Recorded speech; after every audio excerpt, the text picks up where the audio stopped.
Hello, Dr. Dave. I just finished chapter 2 and now I'm going to start on chapter 3. So, same process. We'll bring up a PowerPoint. I want to emphasize again, these are not a replacement for your reading.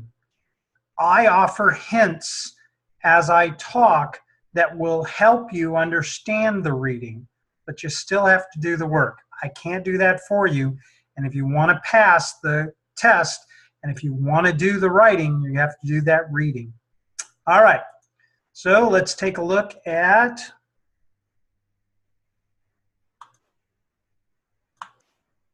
this. It always takes a minute to get the technology to work correctly. Part 3, oh, this is a pretty one. It's got color, yeah. All right, coordination. So any organization has to do some things.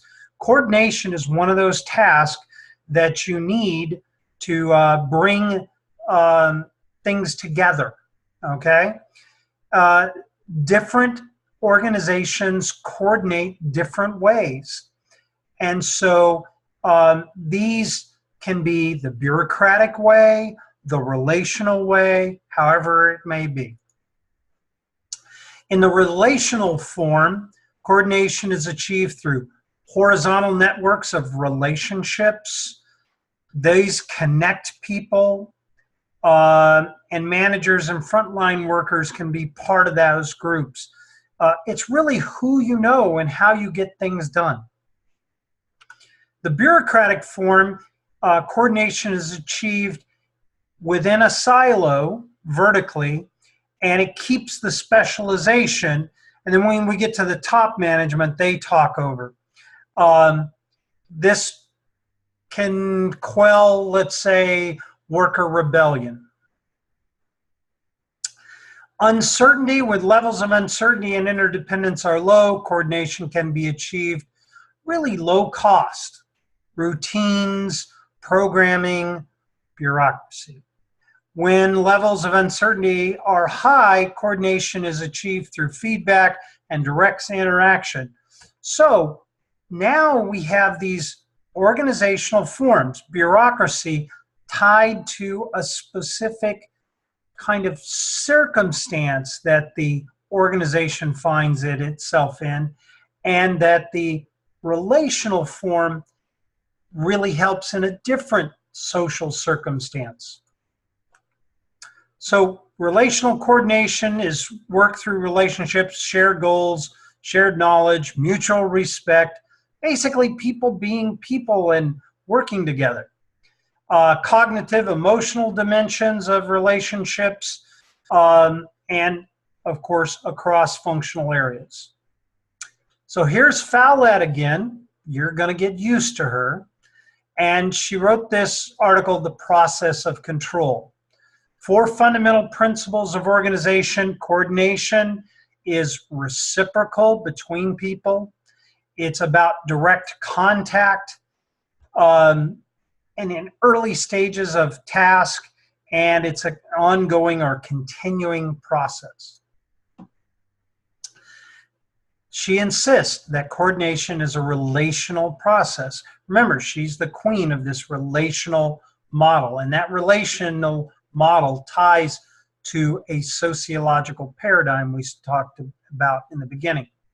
Coordination is fundamental to the functioning. It has, it allows for systems thinking because people can talk across functional areas and they don't get stuck because they only understand the accounting part of a problem. And it's this integration of knowledge across these kind of silos that brings about coordination. March and Simon talk about the division of work. Minimize conditions that require coordination through the division of labor. Coordination is necessary between subunits of an organization, and it needs to be predictable. It can cause a problem if it rests on too many contingencies. So buffer organizations that they talk about. Try to work around this uncertainty and minimize the interdependence through routine, supervision, pre-planning, standardization. So in other words, bureaucracy can help with that problem. Now see how this is, again, looking at these two kind of polar opposites, bureaucracy as, you know, this one thing, and relational as another, but this is kind of in that in-between area, okay? And that's all right. Trying to find the most efficient way to make an organization work.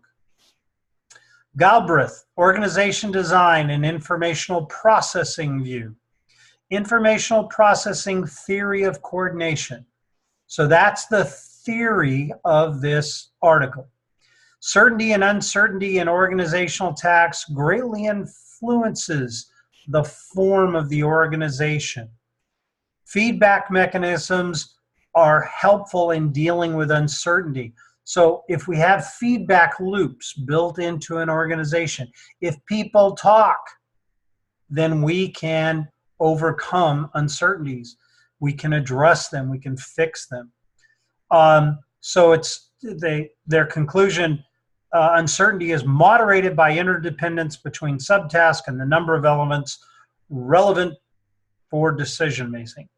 This isn't hard. They talk a little strange, but understanding this, it's like, oh, okay, that applies to my organization. Maybe your organization is more relational. Maybe it's more bureaucratic.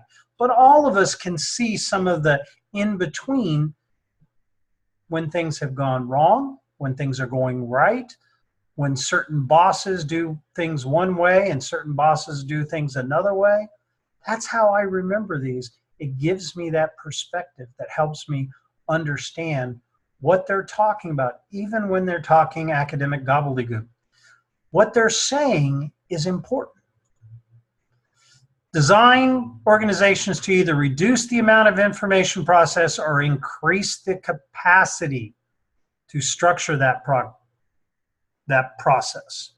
Strategies to increase capacity: reduce time between planning sessions, use lateral relationships between independent subunits. So now, instead of just the silos, we can start seeing that they're advocating Galbraith, even within kind of a more structured bureaucratic way, is saying, well, if we start talking sideways, we have some positive impacts. Agote, input uncertainty and organizational coordination in hospital emergency units. Now we're going to start seeing increased, each chapter, applications of these theories. Places like education, places like hospitals, places like the military. You're going to see them applying these to specific organizations. What's nice about that is it gives you kind of a template of how you can apply it to different organizations. It's really a thought process. So this study examined organizations achieve coordination, how they achieve better coordination.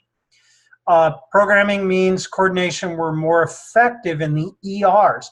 How do we stop mistakes in an ER, for example? That's the lower input uncertainty. Meetings was the example that they gave. Non-program means of coordination were more effective in ERs with higher. So they're saying that formal protocols and procedures helped. Wick and Roberts, Collective Mind and Organization, heedful interrelating on flight decks, okay? Flight decks where they launch aircraft. Coordination occurs through the development of mutually reinforcing interpretations among participants. So not only do they talk, but they have to have common interpretations of what's going on. It's enabled by a process of collective sense-making or a collective mind. Now that's very different than a bureaucratic model. Collective mind and heedful interrelating enable reliable performance to be achieved under very demanding conditions. So read this and you'll see that you're able to use relational strengths, interpersonal relational strengths, to achieve very high performance levels. Farge and Zhao, coordination in fast response organizations. Again, applying this, examines different coordination practices in trauma centers. Now again, just like a hospital or just like an ER, trauma centers are just kind of a step up. So we have epistemic, the formal protocols, and dialogic, the joint sense making. All right. If you've ever seen the TV show House, he is very dialogic, whereas some of the administrators are much more on the formal protocols. Both of these can contribute to successful outcomes in an emergency trauma situation. Notice that he's arguing that it's not one or the other, it's both. They. Gittel, Seidner, and Wimbush, a relational model on how high performance work systems work. So, talking about relational coordination again, it's carried out through relationships of shared goals, knowledge, mutual respect, role-based relationships, not just interpersonal. Integrates both cognitive and emotional dimensions. Formal organization practices can be redesigned away from vertical bureaucratic models to foster these relationships for workers at all levels. You just have to be willing to start looking across. These horizontal relationships facilitate coordination throughout the organization, promoting quality and efficiency. Now, you have to read this one to understand that they're giving some life lessons that are applicable to not just a organization, but many organizations. That's it. The chapter, I gave you some small questions, and each week you have those. You're going to have to read these to get what you need. I've cut down the reading considerably from a regular semester. So in 12 weeks, you would read every one of these articles. Now you're reading about half of them. Yeah, it's too much. Well, you're going to have to get used to it. If you want to go on to be a manager, you have to be able to read the literature that can help you be a better manager. You're also going to have to be able to use that information. So think about that as you read these. Think about it as you answer the questions about these, and great good luck to you.